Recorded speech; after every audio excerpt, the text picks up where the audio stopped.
Et n'oublie pas, et je parle particulièrement aux jeunes, aux personnes âgées aussi, mais particulièrement aux jeunes, que ceux qui aiment la mixité, que ceux qui aiment, je parle de la mixité illicite bien sûr, car il y a deux types de mixité. La mixité illicite, ceux qui aiment se mélanger avec les femmes étrangères, ceux qui aiment faire al-haram, ce qu'on appelle le zina, la fornication, et que quand tu lui dis ittaqillah, ka'anna al-amra la ya'ni, comme si ça ne le concernait pas, ils minimisent les grands péchés, particulièrement la fornication.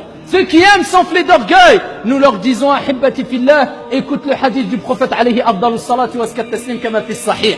Le prophète alayhi salatu wa salam, il rappelle et il parle aux compagnons radiyallahu anhum wa ardahum de son cheminement, de son voyage quelque part avec Jibril alayhi salam.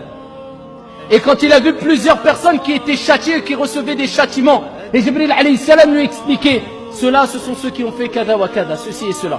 Un jour il est passé, il était avec Jibril alayhi salam, et il passe et il entend des sortes de vacarmes, ici du chahut, des cris, et il voit une sorte de four, comme a dit fi sahih.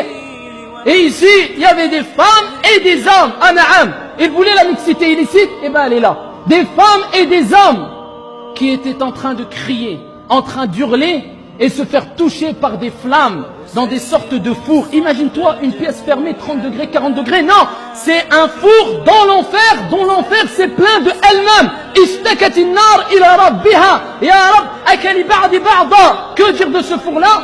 Le prophète il a dit à Jibril, man haoula, qui sont ceux-là? Qui sont ces gens-là dans des fours, femmes, hommes, qui sont touchés par des flammes et qui crient? Et le prophète alayhi salatu wassalam, il a entendu ces paroles de Jibril alayhi salam qui lui a dit, ce sont les fornicateurs et les fornicatrices. Et ensuite les gens, ce n'est pas grave, faut pas exagérer. Ya akhi, je suis dans le haram, je veux faire le halal. On dirait c'est un distributeur maintenant la religion. Tu veux quoi? Tu tapes halal, tac, tu tombes, hop, ça y est, t'as un papier, j'ai fait le halal, j'ai rendu halal ma situation. Et akhi, il faut que tu te sépares de cette femme. Awalan tub ila Allah tawbatan nasuha. On n'est même pas dans l'aqd, on n'est même pas dans le contrat, on n'est même pas, crains Allah, repens-toi auprès d'Allah. Tu veux te marier, va te marier, Abdallah. Est-ce que c'est haram dans l'islam? C'est halal, mais fais les choses bien.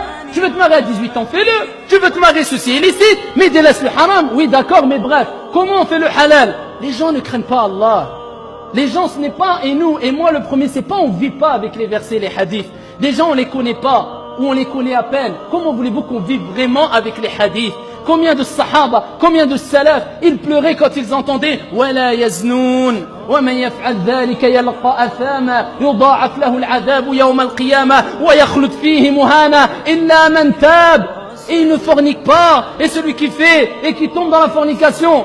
Et bien sûr, avant Allah, il parle de celui qui a tué une âme qu'Allah a rendu sacrée, sauf de bon droit ou sauf avec un droit. Et le prophète, et Allah Azza wa Jalla dit, يُضَاعَفْ لَهُ الْعَذَابُ يَوْمَ الْقِيَامَةِ. Leur châtiment sera doublé au jour de la résurrection. Ce n'est pas un jeu. Voilà, hibbati fillah, ce que le prophète alayhi salatu wa salam a vu, ce que le prophète a entendu.